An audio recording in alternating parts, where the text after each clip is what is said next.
Hi, I'm Tanya, I'm an addict. Hi. I don't know how this is going to pan out. I've got so much going through my head at the minute, and it's like I need to remember that, I need to remember this, and so I don't know what order it's going to end up being in. Thanks, Raf, for asking me to share.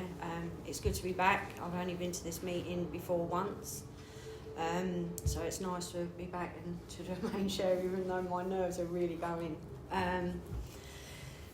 So I celebrated 3 years clean on Monday. Whoa. And that it felt a lot bigger than any of the other sort of times that I've got to a clean time. I never sort of dreamed in a million years that I'd ever get to 3 years.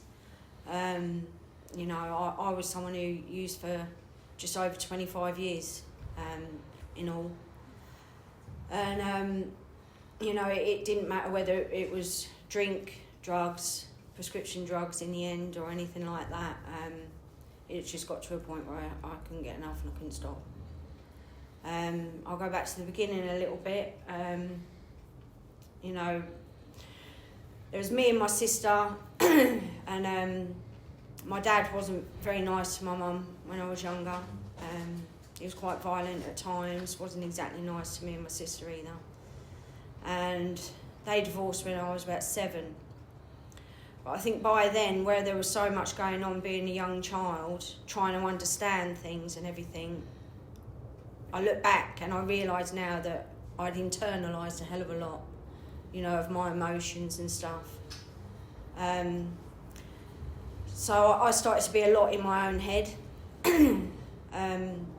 And then sort of growing up, it's funny because when I think back now, it's like I used to talk a lot to myself in my own head, to try and work things out and, try and analyse things and stuff. So by the time I got older, and when I found alcohol and weed at the age of 13, I didn't think anything of it. It was just to, enjoy myself with my friends, and it was a laugh, I just forgot things. And throughout the years, going into pubs and stuff, I've got addiction runs in the family a little bit. My sister's still out there after a little bit of clean time that she had last year. I've got a cousin, she's not in a good way as well. I think my dad had a bit of a problem, his uncle. So there's like various bits, a little bit on my mum's side as well. But growing up, I'd go out to pubs and stuff, still enjoying myself with friends. And then, when you drink a little bit too much, you think, I'll have a little bit of coke just to sober up. And then when you sober up, you realise you can drink a hell of a lot more. And at the start, I sort of enjoyed it. Or so I thought, but realised that, I was just making a complete idiot of myself. I was a qualified hairdresser. I qualified in hairdressing when I was about 18. And I'd go to work, after being out all night, going into work, smelling of alcohol and stuff. It didn't really affect it at the start. I'd be going out clubbing with friends and stuff. And then I think after a while, for me, I was speaking to my partner the other day about it, and it's funny, it's like I look back and I think to myself, it became a coping mechanism without even realising it. I'd got myself into such a habit, going through certain stuff, and where I was using at the time, not realising, because I didn't want to think or feel about that, then I'd take that, and it was like, and then life stuff happens, and you accumulate so much. And it started to get really heavy for me. I'd passed my driving test at the age of 23. But while I was working in hairdressing, I started to taking a lot of time off work, regular dates, like it'd be a Friday and a Saturday, and it got to a point where it was just noticeable that stuff was happening. And I got to the age of 25. I've been working for this really nice woman. I'm still really good friends with her today. And at the age of 25, I took an overdose. It had got to a point where I just wanted my head to stop. I couldn't stand what was going on. I didn't know what was going on in my head, but there was so much. It was like I just wanted to shut my eyes and just shut off for a bit. And then she allowed me 7 weeks off work for that. And then she gave me time to come back. But it just got worse because nothing was being resolved, you know. I didn't trust a lot of people. I didn't know who to talk to about certain stuff. I didn't even know what I needed to talk about, to be honest. You know, and then obviously the drugs got worse. It got to a point where I'd be going into work and I'd finish working. My boss's brother worked with me at the time, who also did drugs. So when we finished our clients at the end of the night, we'd lock the door and we'd be smoking out the back. And it just sort of got worse from there. And in the end, my boss had to reluctantly let me go. And after that, you know, that got worse. I lost my driving licence. It was through driving with no insurance. But I mean, I was constantly drinking, drug driving at that time. Around that time, I was stealing a lot off my mum. You know, I'd stolen money off my granddad. Times that I didn't turn up at home, I'd be staying out all the time. You know, my mum was worrying a lot. And she'd tried everything. You know, she's had me nicked before because I'd stolen off her. I think she's had me arrested twice because I'd stolen off her. I had to go to court. Then I ended up homeless. She kicked me out. I think it was Christmas time. I was still 25 at that time. And so being on the streets, I met a different set of people, you know. So then obviously the drugs started changing. They got a lot heavier. And I was only on the streets for about, I say only, it was still like, you know, tough at that time. Probably about 3.5 months or something. And that was when I met my son's dad. So my mum took me in, and I was pregnant with my son at 27. Used throughout my pregnancy. Not a proud moment at all for me. I don't dwell on it as much as I used to. You know, that was something that absolutely used to cripple me with the guilt, the shame. I hated myself for doing it, but I couldn't stop. I just could not fucking stop. I had my son, and so I was living with his dad and that, and that's when the dealers started staying round. And it got to a point where, you know, I felt terrible. I'd look at my son, it was just like,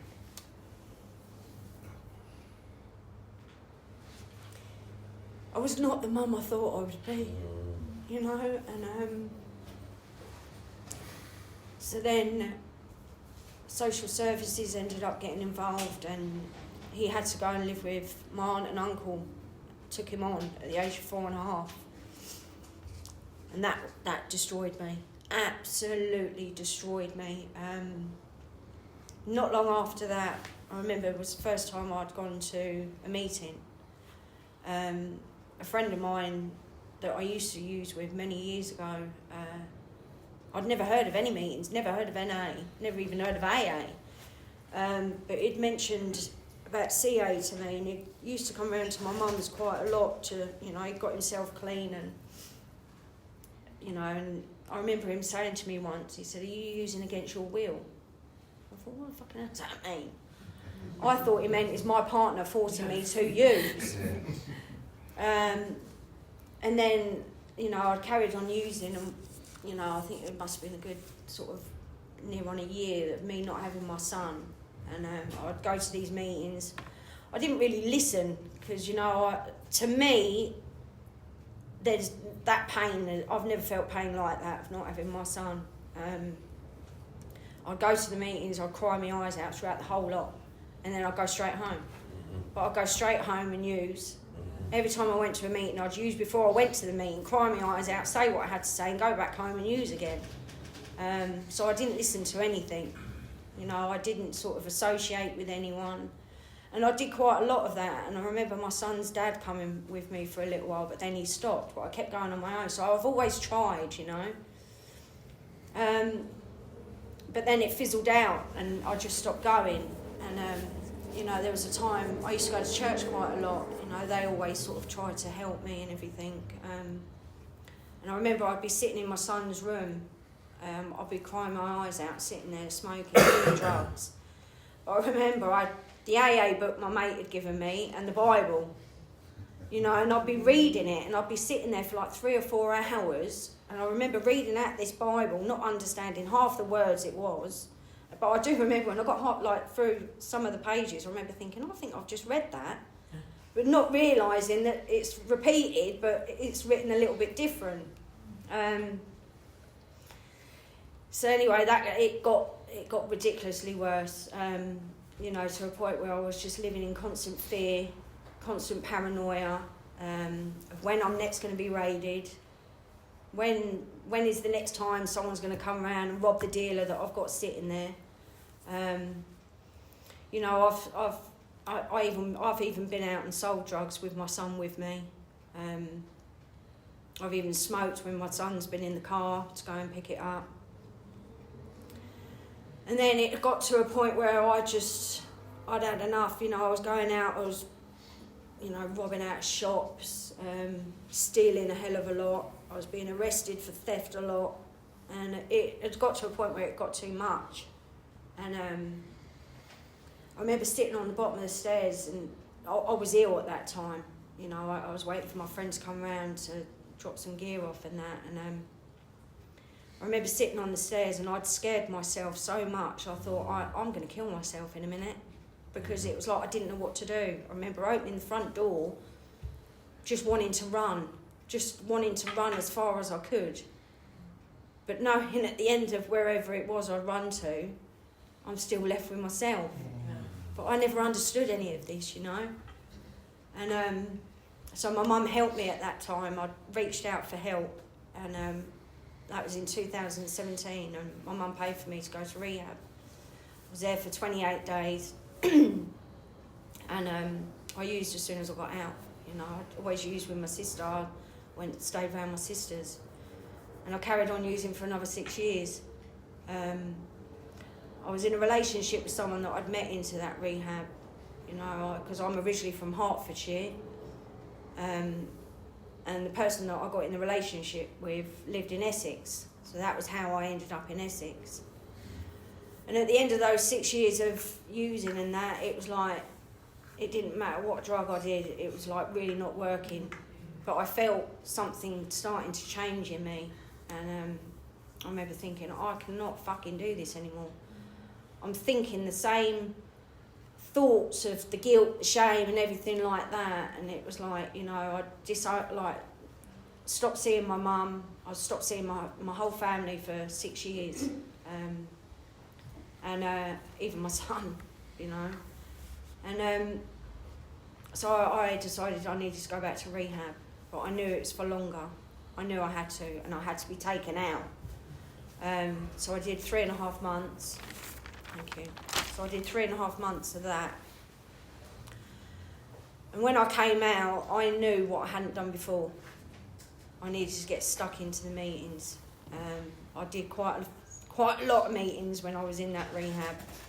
So as soon as I came out, that was when I joined NA. And I wouldn't be where I am today without NA. I know that for a fact. I threw myself into the meetings. I did as many as I could. Didn't quite do the 90 and 90, but you know, I went to a meeting if I could get there. I had myself 3 commitments at that time in a week.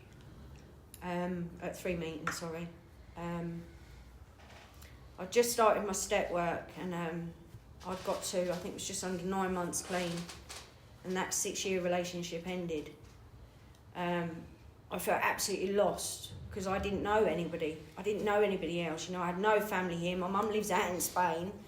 I've got family up in Hertfordshire, and you know, I felt really lost. But I had some close people that I knew in NA. So when I came out of that relationship, a friend of mine put me up at hers for a little while, and the support that I had from them was absolutely amazing, if I'm honest. They got me into supported housing down in Southend. at that time I was doing a college course, a refresher college course to get myself back into hairdressing, and I was still stuck at that. I just kept moving, you know. Don't get me wrong, there were times I laid in bed and didn't want to get up, but I just thought, I'm going to make myself feel worse if I do that, you know. So I did a whole year at my college course. My college tutor obviously could see something in me. I spoke to her in the end and said, look, you know, I've come out of this relationship because I didn't know how to deal with it all. And I said to her, look, I came out of rehab in January, I've come out of this relationship. And she just sat there with her eyes wide, absolutely gobsmacked. And I remember her saying to me, she goes, I find you so admirable. That was it, I've just burst out crying. I was like, oh. But it was like this weight had been lifted off my shoulders, you know, and I never did that in my previous work. I kept everything to myself, you know what I mean? So that was when I realised if I'm struggling, you know, just to speak out a little bit. So she ended up helping me get full, like, I work 2 days a week in a hairdresser's now, and it was my college tutor that helped me get this job. She knew the women. And I got my college tutor to let her know that I had this thing and, you know, that I'm an addict, blah, blah, blah, because I was too scared to say anything. And my boss's son is actually in the fellowship, so that sort of eased it a little bit, you know, because working, being clean for me is a big thing, especially with, like, the public. I'm standing there cutting people's hair. I can't remember what I used to talk about before. A lot of it was probably a lot of shit. But do you know what I mean? It was very different. And, you know, there's such a big gap that I feel I have to try and remember because clients don't need to know that, you know. But, yeah, so I was about 2 years clean and I got to see my son for the first time in 7 years. He's immensely proud of me. He's really proud of me. You know, and one thing I'm really grateful for with my son and the fact that I got myself clean is that his dad didn't. I think it was 2020, my mum had told me that his dad died of a heroin overdose. So that's something that I feel I'm not only doing for myself, I'm doing for his dad as well, you know. Yeah, so work's been going really well. I did a parachute jump for charity, Phoenix Charity. Absolutely loved it, absolutely loved it. I couldn't believe I wasn't even nervous. I couldn't wait to jump out of the plane. Yeah, so I did it. My son goes, you're bloody mad. Why on earth would you want to jump out of a plane? I've been with someone for a year, just over a year now. Got engaged in June. Nice, healthy relationship. You know, it's nice to actually be with someone who loves me for me and that, you know, can love just as much as I do. I've got great friends in NA. I do my step work very slowly. Even though I was 3 years clean on Monday, I'm on my step 7 that I haven't quite started yet. But I've got a wonderful sponsor, you know. I don't tend to ring her up as often. I only tend to ring her when I do my step work and that, really. It's nice because my mum's proud of me. You know, I put a post on Facebook on Monday. Never thought I'd do it. But for the fact that I put that picture up of me tells me that I have got that strength in me and I know I'm going to keep going. Because if there was that slightest bit of doubt, there was no way that picture would be going up. There's no way that picture would be going up. You know, because I want it to get out to my sister and my cousin because they're still using. I mean, I said to like Charlie, you know, I got a message from someone to say how bad my sister is on the drugs.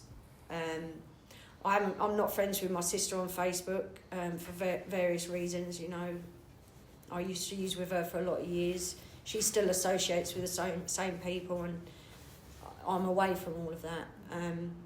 But this person said, look, I've seen your post, and he knows me, he's known me since I was little. And he said, he goes, I think you're such an inspiration. He said, you know, I still see your sister a little bit. Is it okay if I show her your post?